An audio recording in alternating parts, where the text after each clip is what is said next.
encore banalisé et il y a encore des gens qui arrivent à le nier, bordel.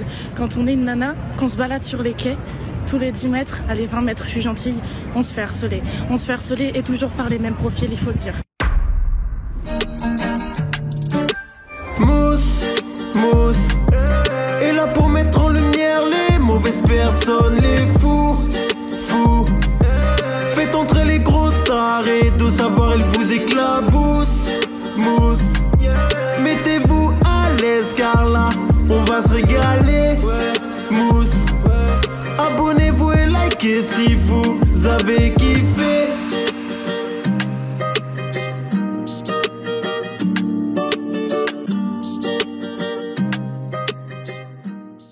Ouais, c'est Mousse, bienvenue aujourd'hui pour une nouvelle vidéo et j'espère que tout le monde va bien. Aujourd'hui, messieurs, dames, on va se replonger un petit peu dans le passé, mais pour parler d'une personne qui refait parler d'elle. Pas trop de surprises, il y a un titre, il y a une miniature, vous l'avez compris, on va parler de Mila. Le mec de Mila. Ah bon? Oui. Oula. Salut, viens. Les gars, il y a le mec à Mila. Mais non, pas celle-là, celle qui avait été insultée, menacée par rapport à ses propos sur une religion. Avant de commencer la vidéo, c'est le moment de soutenir la chaîne et moi-même en mettant votre plus gros pouce bleu, votre meilleur commentaire. On n'oublie pas de s'abonner en activant la cloche pour pas rater les prochaines vidéos. Je vous rappelle que cette année on a un objectif, atteindre les 100 000 abonnés. Et on n'oublie pas de me rejoindre sur Twitch où je live les mardis, jeudis et dimanches soirs à partir de 21h30 où on pourra discuter des anciennes, des futures vidéos ou d'autres sujets. Et maintenant que tout ça est fait, c'est le moment de prendre à boire, à manger, de se mettre à l'aise parce que pour beaucoup c'est le week-end et un bon week-end, ça commence par une bonne vidéo. C'est parti!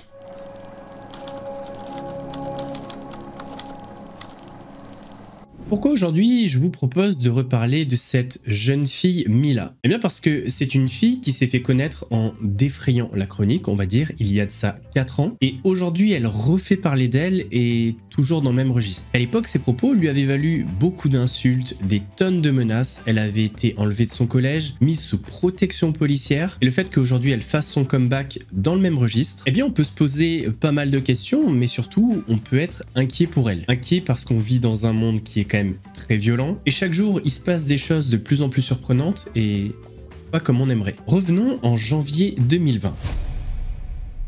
Mila, une jeune fille de 16 ans, a l'habitude, comme des milliers d'adolescents, de partager sur son compte Instagram ses envies, ses idées, ses passions. Et un jour, elle parle de ses préférences amoureuses. C'est là qu'un garçon, en commentaire, lui aurait fait des avances. Elle répondra à ces avances par « le style rebeu n'est pas trop mon style ». Estimant que sa réponse est raciste, Mila commence à recevoir une flopée d'insultes. Elle aurait pu ne pas répondre à ces insultes, mais Mila a pris une autre décision. Et c'est cette décision qui sera un tournant dans sa vie. C'est d'ailleurs cette décision qui fera que vous avez connu Mila. Mila décida de répondre en vidéo et le moins que l'on puisse dire c'est qu'elle a marqué les esprits, pas forcément dans le bon sens. Je déteste la religion, le Coran est une religion de haine, il n'y a que de la haine là-dedans, l'islam c'est de la merde, votre religion c'est de la merde, votre Dieu je lui mets un merci, au revoir. C'est ce que j'en pense moi, je dis ce que je pense.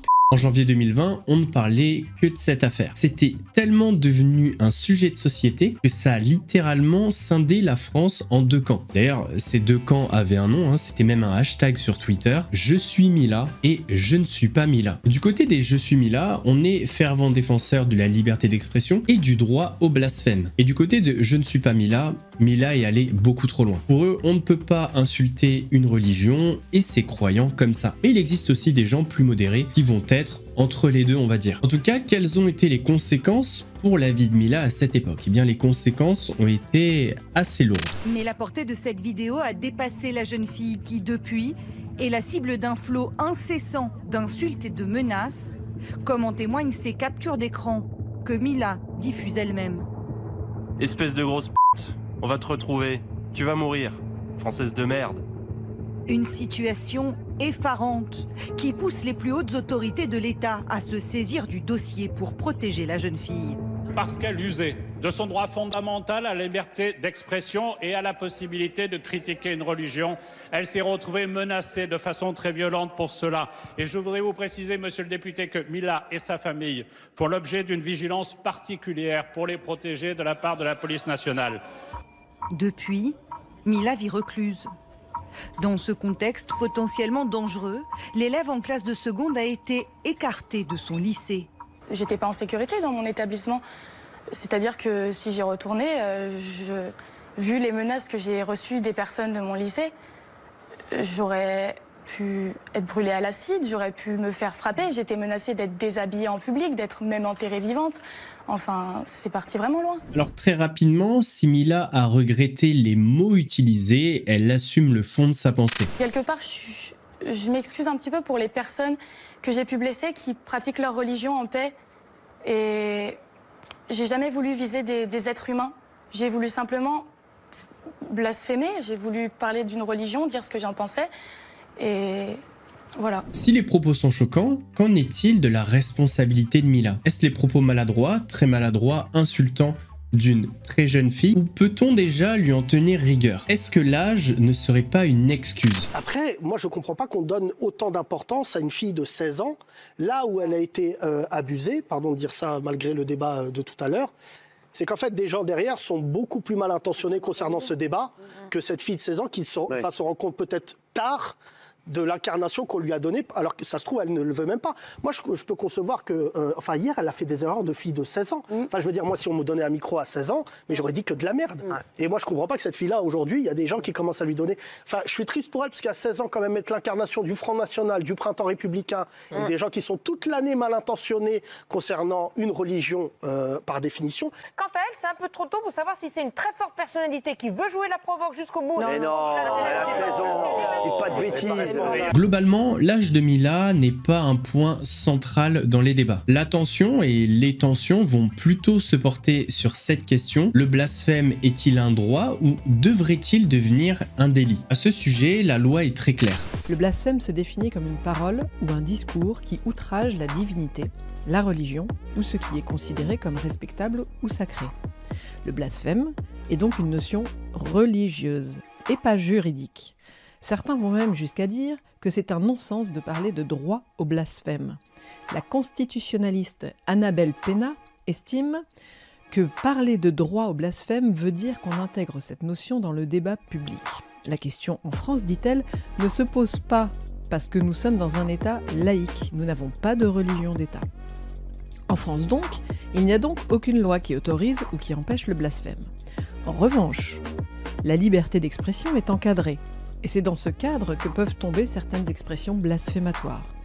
Puisque la France garantit tout autant la liberté d'expression que la liberté de croyance, la diffamation, l'injure, la provocation à la discrimination ou à la haine ou à la violence à l'encontre des croyants peuvent être réprimées. Pour faire simple, en France, il est possible d'insulter une religion ou des symboles religieux, mais il est interdit d'insulter les adeptes d'une religion. Ainsi, le polémiste Éric Zemmour a été condamné en septembre dernier pour injure et provocation à la haine après les propos qu'il a tenus à la Convention de la droite.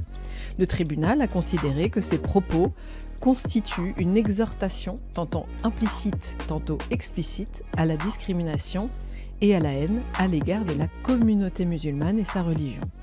Si le mot blasphème n'est jamais employé par le tribunal, on voit bien ici l'équilibre choisi entre liberté d'expression et liberté religieuse. À la suite de sa vidéo et de toutes les polémiques, Mila avait été la cible d'une plainte puis d'une enquête. L'objet de l'enquête, c'était provocation à la haine raciale. Cependant, et sur le même principe que la vidéo que je viens de vous montrer, la procédure a été classée sans suite. Elle a attaqué une religion et non ses croyants. Malgré le fait que la loi soit très claire en France concernant le blasphème et la liberté d'expression, eh bien, les débats autour de cette question continuent de faire rage sur tous les plateaux. C'est le même débat que la société française a eu après les attentats de Charlie Hebdo. D'ailleurs, le hashtag Je suis Mila est un dérivé de Je suis Charlie. Effectivement, moi je suis d'accord avec ce qu'a dit Belloubet, à la limite, que ce soit une atteinte, mais c'est justement... il ne faut pas nier qu'il y ait blasphème, enfin il ne faut pas nier que des gens soient atteints, il ne faut pas nier qu'il y ait une atteinte à la liberté de conscience, tout ça, ok. Mais c'est justement ça. C'est les réactions qui sont plus C'est justement ça. Non mais est-ce que je peux aller jusqu'au bout, maître Golnadel? C'est justement ça qui fait notre grandeur. C'est justement le fait qu'on puisse le faire, qu'on puisse... Non mais attends, laisse-moi terminer. Je constate qu'effectivement, dans notre pays, et je trouve que c'est ce qui fait sa grandeur, on a le droit de dire moins ce en moins. qu'on pense. Mais attends, on a le droit. Pour l'instant, je parle de justice. Après, que des connards menace des gens parce qu'ils ont insulté la religion, ça c'est un second plan. Là, on est sur le plan de la... Non, mais on est sur le plan de la justice et de la loi. Quand on te pose une question comme le sondage de Charlie Hebdo, êtes-vous pour, êtes-vous contre, c'est à la limite pour décider qu'il y aurait peut-être éventuellement un délit de blasphème en disant... les gens sont partagés. Oui, et justement, je constate que les Français sont partagés. Or, moi, je dis, il faut absolument garantir le droit au blasphème parce qu'il est le garant de nos libertés. Mais il n'est pas menacé par la loi, il est menacé par ceux qui menacent. Mais justement, mais si on est tous d'accord là-dessus. Mais s'il y a une loi, c'est justement pour permettre qu'elle soit... Si on vote une loi... ils s'en foutent. Les types qui ont tué Charlie Hebdo, la loi, ils s'en foutaient, si tu veux.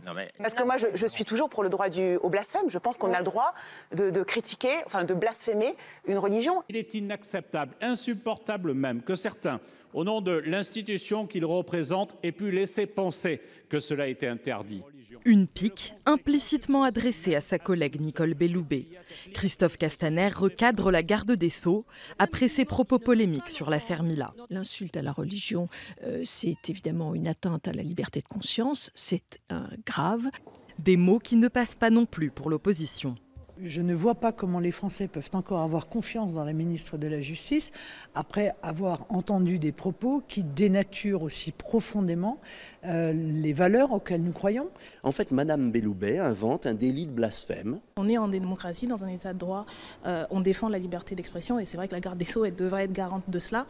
Plus tard, Nicole Belloubet reconnaît finalement une maladresse. Dire, comme j'ai pu l'apercevoir, que j'ai voulu promouvoir le délit du blasphème, ça me semble absolument ridicule. Donc les gens en France peinent à se mettre d'accord sur cette question, a-t-on le droit de blasphémer ou pas? D'ailleurs, n'hésitez pas à mettre pause à ce moment de la vidéo et me donner votre avis en commentaire. Personnellement, je ne crois en aucune religion, donc j'ai peut-être pas la même sensibilité que certaines personnes, mais je suis partisan du droit au blasphème. Mais c'est pas parce que je suis pour le droit au blasphème que je vais m'autoriser le droit à blasphémer les religions. Personnellement, je viens d'une famille très catholique et j'ai vu mon père être choqué par des unes de Charlie Hebdo. Ça l'a choqué, mais ça l'a pas blessé dans sa foi. Comme il me le disait, sa foi c'est entre lui et Dieu, et c'est pas les insultes ou les moqueries de certaines personnes qui allaient changer ça. Donc j'ai été élevé et façonné avec ça, donc c'est vrai que pour moi, on a le droit de blasphémer une religion. Et je comprends que ça puisse choquer, voire blesser certaines personnes. Après, je pense qu'il y a des nuances à ça. Parfois, le blasphème, c'est juste de l'humour, il est utilisé pour dénoncer, sensibiliser. Il est parfois utilisé avec ironie ou à prendre au second degré. Par contre, parfois, le blasphème est utilisé de manière maligne pour rester dans le cadre de la loi, pour blesser les croyants de cette religion. Et là, pour moi, c'est plus problématique. Ça reste dans le cadre de la loi, mais ça va à l'encontre du bien vivre ensemble. Pour revenir à Mila, à cette époque, elle est devenue, malgré elle, ou peut-être qu'elle l'a fait exprès, la porte-parole, la figure du droit au blasphème en France. Et sachant que depuis le début, elle n'est pas sortie du cadre légal, elle a pu traîner en justice toutes les personnes qui l'ont insultée et menacée sur les réseaux sociaux. Et je peux vous dire que des messages, elle en a reçu des tonnes, on n'en compte pas moins de 50 000. À savoir que entre la plainte de Mila et le jugement, il y a eu un événement très grave. Cet événement est en lien avec le droit au blasphème et montre à quel point on vit dans un monde de tarés. Et je suis sûr que cet événement a trotté dans la tête des juges au moment de prendre leur décision. D'ailleurs, c'est sûrement un argument qui a été utilisé par l'avocat de Mila. Je veux bien évidemment parler de l'assassinat tragique du professeur Samuel Paty. Samuel Paty qui avait montré en cours d'histoire une caricature du prophète Mahomet. Concernant Mila, 13 personnes seront jugées pour l'avoir harcelée et menacée sur les réseaux sociaux.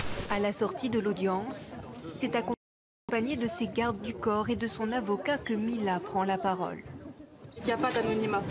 Que l'on soit un jeune adolescent, un adulte, à partir du moment où on commet un crime sur Internet, on peut être recherché, on peut être retrouvé et on peut être jugé devant un tribunal. Il est temps de le dire, la peur change de camp. Et plus nombreux on sera à l'ouvrir, plus on sera fort, plus on sera puissant face à la menace. Il y a évidemment le problème du blasphème, vous avez raison, puisque, et je tiens à le dire, la justice a considéré qu'elle n'avait, elle, violé aucune loi, c'est-à-dire qu'on a volé la vie de cette jeune fille, mais elle n'a violé aucune loi. Et elle n'a fait que répondre à des flopées d'injures à des flopées de menaces de mort. Alors à un moment, elle n'en peut plus. Et qui ne ferait pas ça? Qui ne craquerait pas à un moment en répondant, en exerçant sa liberté d'expression? Moi? Possible que j'insulte tout l'arbre généalogique de ces personnes, mais je suis pas sûr que je me sois attaqué à leur religion. Elle n'a commis, elle, aucun délit. Un procès pour cyberharcèlement très médiatique et qui attire beaucoup de monde. Devant la salle d'audience, l'une des plus grandes du tribunal, l'affaire réchauffe même les esprits. Moi, j'ai suivi l'hashtag Mila, hashtag Mila, hashtag Mila. Bien sûr, et j'ai 72 ans. Et je suis là parce que je tiens à ma liberté, je tiens à ma liberté de penser et à ma liberté d'avoir envie d'être religieuse ou pas. Faut discuter, madame. C'est la violence. Après, ça rentre dans la violence. La violence. Mais non, il faut pas on a vu ça nous est parti. Vous l'avez dit, la liberté de la parole. On a vu plein de gens dans la violence. Ce jeudi, 13 personnes comparaissent pour harcèlement en ligne. 10 hommes et 3 femmes, dont Neysita C, étudiante de 18 ans, une musulmane très pratiquante. Voici le message qu'elle a envoyé à Mila. Va bien te faire fourrer, sombre p***. Je te souhaite de mourir de la façon la plus atroce qui puisse exister. Et si jamais ça tarde, je m'en chargerai moi-même. Je me ferai un réel plaisir de lacérer ton corps avec mon plus beau couteau et d'aller laisser pourrir ton corps dans un bois. La jeune femme dit regretter son message et s'excuse. Les prévenus ont tous entre 18 et 30 ans. Pour la plupart, ils n'ont aucun antécédent judiciaire. Mon client est quelqu'un de parfaitement banal. Il est blanc, il n'est pas musulman. Il a passé son bac, il a un petit métier et il est au début de sa vie. Et c'est le fils qu'on pourrait tous avoir, ni mieux ni plus mal. Il se trouve dans l'état d'esprit de quelqu'un qui a fait une bêtise et qui prend la mesure de ce qui est passé par ses doigts sans passer par sa tête. Pour moi qui défends un jeune Français de confession catholique qui a fait un tweet graveleux en réaction à une figure publique, c'est tout ce qu'il a fait. Il s'est retrouvé perquisitionné chez lui, chez ses parents, arrêté à 6h du matin, mis en garde à vue pendant 48 heures. Le procès est renvoyé au 21 juin prochain. Pour cyberharcèlement, les prévenus encourent 2 ans de prison et 30 000 € d'amende. Ceux poursuivis pour menaces de mort risquent 45 000 € d'amende et 3 ans derrière les barreaux. Alors sur les 13 personnes qui étaient jugées, 11 ont été condamnées. Une personne a été relaxée et une autre a obtenu un non-lieu. Les peines de prison vont de 3 mois avec sursis jusqu'à 6 mois avec sursis. Et une accusée a été condamnée à 4 mois de prison ferme parce que le chef de menace de mort a été retenu contre elle. De plus, donc, tous les prévenus devront verser la somme de 3 000 € à Mila en réparation du préjudice moral. Je vous invite quand même à réfléchir sur la différence de traitement entre Mila et Magali Berda. Donc c'est pareil, hein, on était sur 100 000 messages et menaces de mort, pareil, 100 000 messages. Là, les peines vont de 4 mois de sursis jusqu'à 12 mois de prison ferme. Rajoutons à ça, mais c'est pas dans l'article, qu'ils devront verser à Magali Berda 54 000 €. Je m'attendais à bien pire et honnêtement, on a gagné. Et on gagnera encore.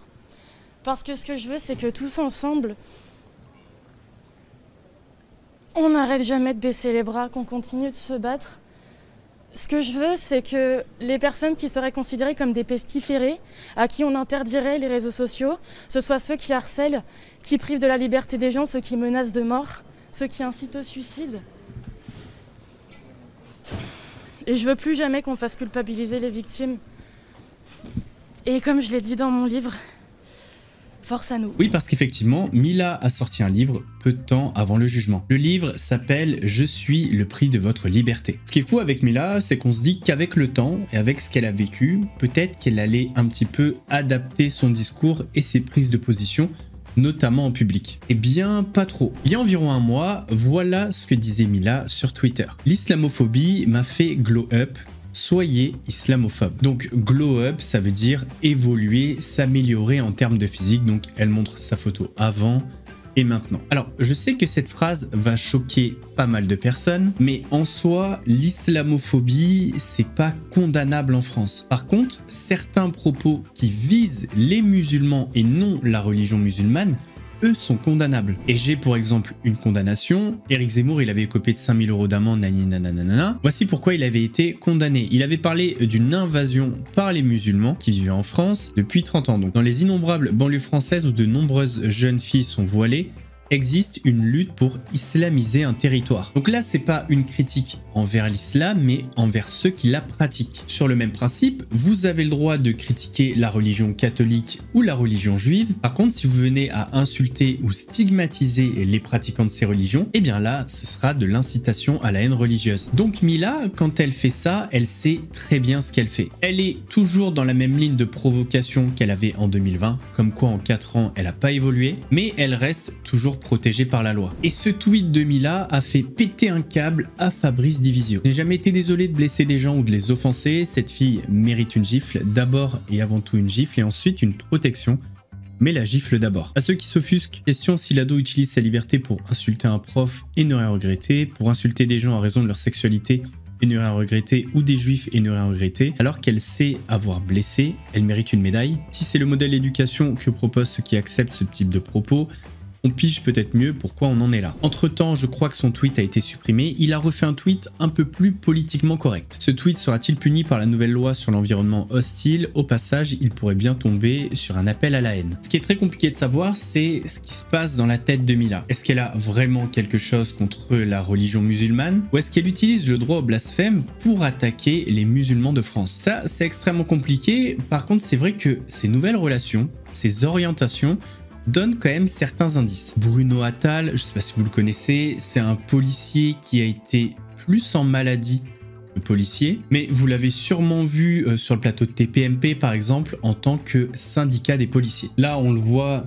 sur ce tweet par exemple, il marque la France islamiste de Mélenchon et Sandrine Rousseau sont finalement pour l'uniforme à l'école. Et là on a un autre tweet, une musulmane assume vouloir remplacer les Français.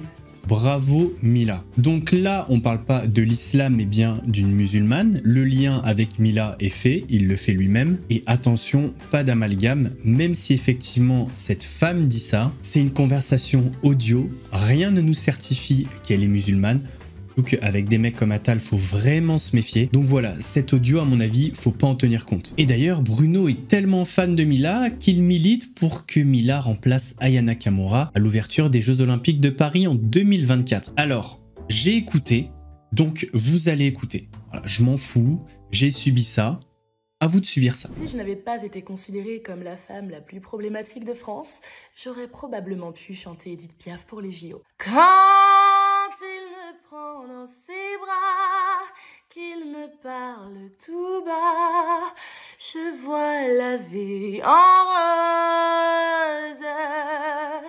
Il me dit des mots d'amour, des mots de tous les jours. Et ça me fait quelque chose. En vrai, je suis un peu mauvais parce qu'elle chante pas mal. Donc je retire ce que j'ai dit sur le côté vous allez subir ça. Par contre, n'oublions pas une chose, c'est que peut-être qu'Edith Piaf aurait préféré qu'Aya Nakamura chante ses chansons plutôt que toi, Mila.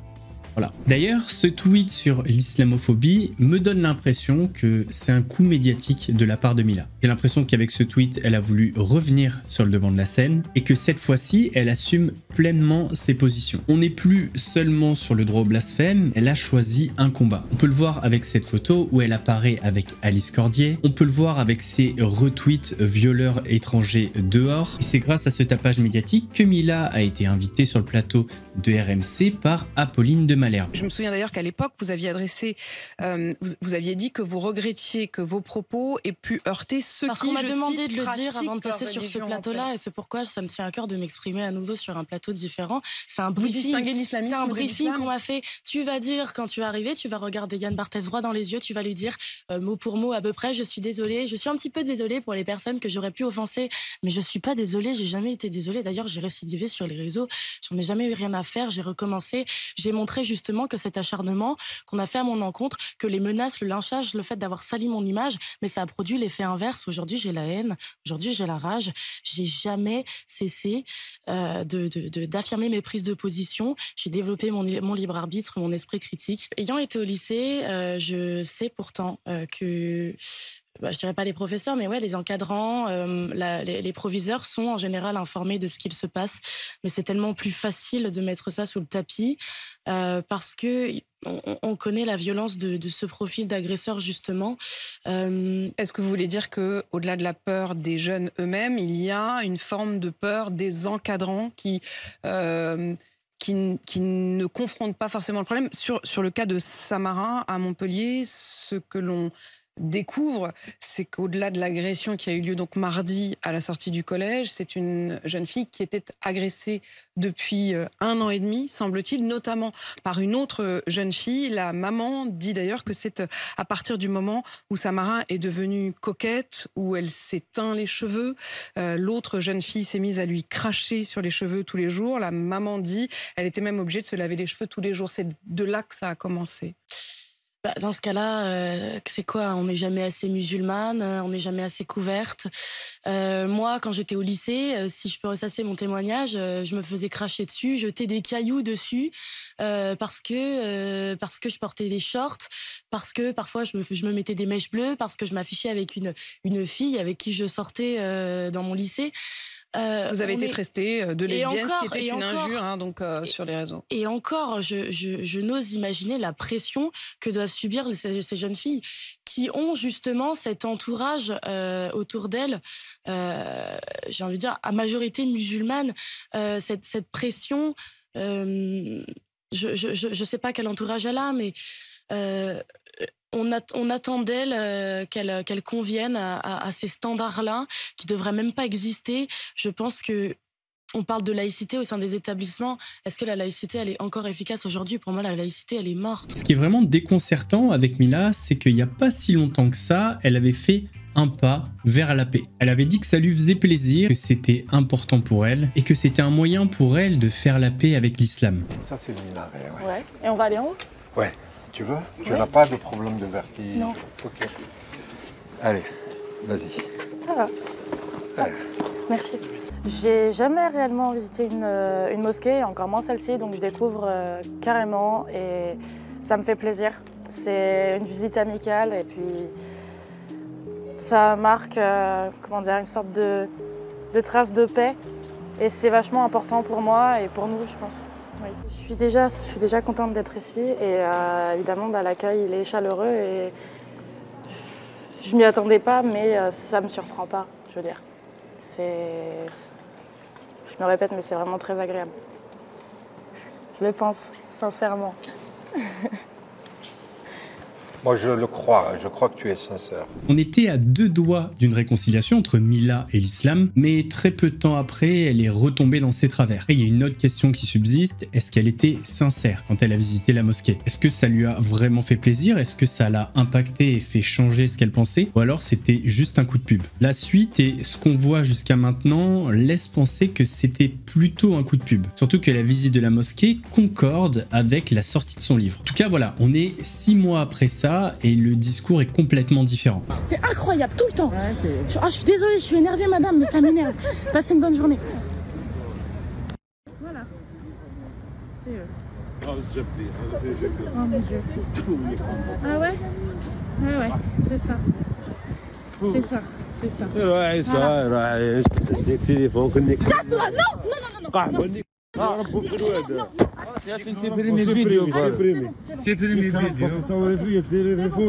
Encore banalisé, il y a encore des gens qui arrivent à le nier, bordel. Quand on est une nana, qu'on se balade sur les quais, tous les 10 mètres, allez 20 mètres, je suis gentille, on se fait harceler. On se fait harceler et toujours par les mêmes profils, il faut le dire.